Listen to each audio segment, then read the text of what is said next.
Welcome to a very special Dakar.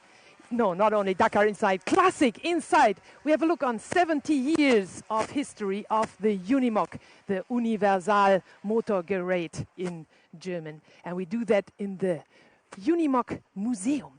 Now we're getting into the museum by the back entrance. My name is Ellen Lohr, and I lead you not only through the history of the Unimog, but also we are going to have a nice drive together later on. So stay with me. In the museum, of course, you have very different exhibits. It's just a small exhibition, but it's a lot to do for everybody, for children, having some fun outside, inside, and for all the adults and interested and fans of the Unimog. They have very different exhibitions here, changing every year, and also there is a lot to do yourself. You can drive nearly all the models from the past and from now, from the present, and also you can co-drive them, of course, if you don't want to drive yourself.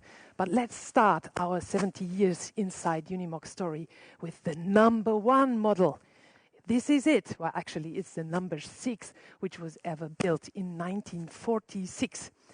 1946, right after the war, there were some engineers thinking of what can we do to earn something for living and what can we do to help everybody? What does everybody need in those tough times?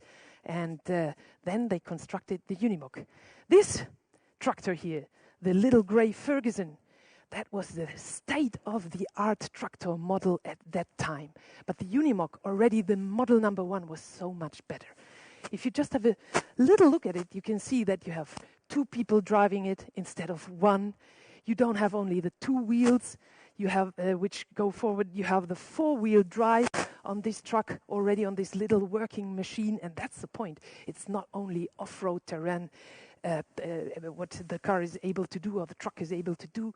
It's a working machine, meaning you had 4 fixing attachment points in the front, in the rear, between the axles and on the platform, where you could put many devices. That's the original name, Universal Motorgerät. Gerät means devices, implements in English. And nowadays, you have over 3,500 of these devices from 250 different manufacturers, which you can put on your Unimog. This is, of course, one of the first ones used in agriculture. That was one of the first areas where the Unimog was used.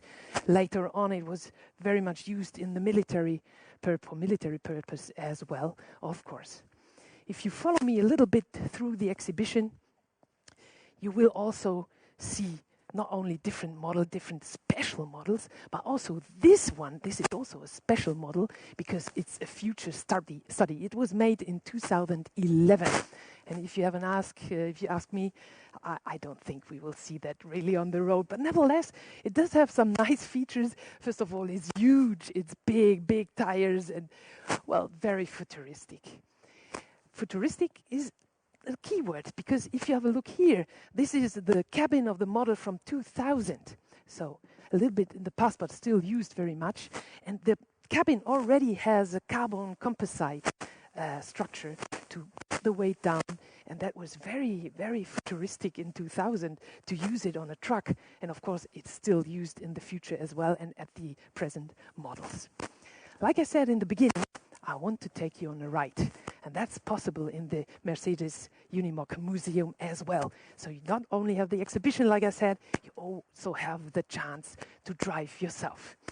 I have the pleasure and honor to be driven by Mr. Heinz Thiemeyer. And that's a big pleasure because he knows everything about Unimog. Because on the outside of the museum, you have this fantastic test track. And Mr. Thiemeyer is really the #1 in his business. He's the #1 instructor for all Unimog events on all terrain. So let's join him and go for a ride, a wild ride.